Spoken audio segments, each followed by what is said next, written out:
এবং সেকেন্ড হচ্ছে গিয়ে অকশন মার্কেট থিওরি। ছোট্ট করে জাস্ট বলে দিই, অকশন মার্কেট থিওরি হচ্ছে গিয়ে মার্কেটের একটা সুইং থেকে তার পরবর্তী সুইং পর্যন্ত এই রেঞ্জের মধ্যে একটা ডিলিং রেঞ্জ, অর্থাৎ ফিবোনাসি দিয়ে আমরা দেখি এই সুইংটা থেকে এর পরের যে সুইং এইটা পর্যন্ত এই ডিলিং রেঞ্জ। হ্যাঁ, তো এই ডিলিং রেঞ্জের মধ্যে মার্কেটের প্রাইস একটা ভারসাম্যপূর্ণ অবস্থায় সবসময় থাকার চেষ্টা করবে। হ্যাঁ, একটু দূরে নেই তাহলে স্পষ্টভাবে দেখা যাবে। ভারসাম্যপূর্ণ অবস্থাটা হচ্ছে গিয়ে 0.5 লেভেল। এইটাকে আইসিটি বলে হচ্ছে ইকুইলিবিরিয়াম।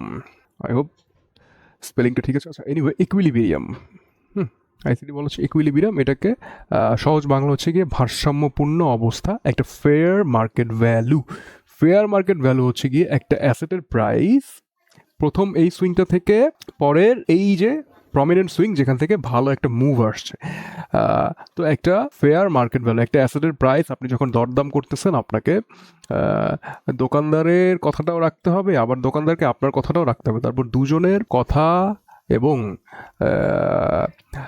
চুক্তি যখন মিলে একটা ভারসাম্যপূর্ণ রেটে আসবে তখন সেই দোকানদার আপনার কাছে সেল করবে এবং আপনি সেই দোকানদার থেকে জিনিসটা কিনতে পারবেন। তো মার্কেট সবসময় চেষ্টা করে, দ্য অ্যালগোরিদম সবসময় চেষ্টা করে একটা অ্যাসেটের প্রাইসকে ইকুইলিবিরিয়ামে রাখার, ভারসাম্যপূর্ণ অবস্থায় রাখার। তো যখন ইকুইলিবিরিয়ামের উপরে চলে যাবে তখন হচ্ছে গিয়ে মেনলি ওভারবট, আর যখন ইকুইলিবিরিয়ামের নিচে আসবে 50%-এর নিচে আসবে তখন হচ্ছে ওভার সোল্ড।